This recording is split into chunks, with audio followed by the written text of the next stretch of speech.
Welcome to Bardling's Banter. My name is Matthew and I make videos for new players learning about Dungeons and Dragons.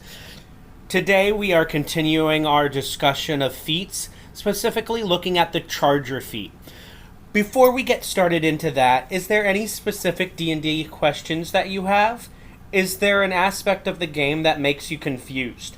I've recently started a series talking about spells and spells mechanics and would love to know what else everyone has questions about. The Charger feat states that when you use an action to dash, you can use a bonus action to make one melee weapon attack or shove a creature. If you move at least 10 feet in a straight line immediately before taking this action, you either gain a +5 bonus to the attack's damage roll if you choose to make the melee attack and hit, or push the target up to 10 feet away from you if you choose to shove and you succeed.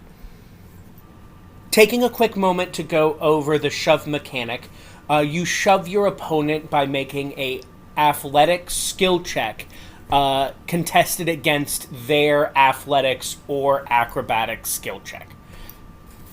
An interesting thing to take note about this is you can actually choose to shove an ally instead of an enemy, and this would actually count as forced movement, which means that it does not trigger an attack of opportunity and can be used to break a grapple. When shoving an ally, your ally can actually choose to fail a check against being shoved, basically saying they are allowing themselves to be shoved. You can actually always choose to fail a check. That is your prerogative as a character. And in that case, you would not bother rolling your skill check for this. So a practical example of this in combat is a case where your fighter sees an ally in mortal danger and runs and pushes him out of the way. So typically this feat is used with barbarians and fighters, but really it can be used with all classes as long as you have a reasonably high strength stat.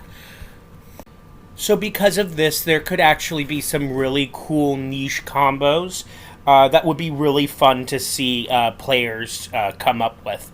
I affectionately tell my players all the time to try and break my game. What I mean by that is I actually want them to find new and interesting ways to use the powers at their disposal. Most people look at a feat like this and just see a fun way of pushing the bad guy off the cliff. Now, while that is totally valid and very effective, I feel like that's needlessly limiting to the overall game experience. And with that, that is it for the Charger feat.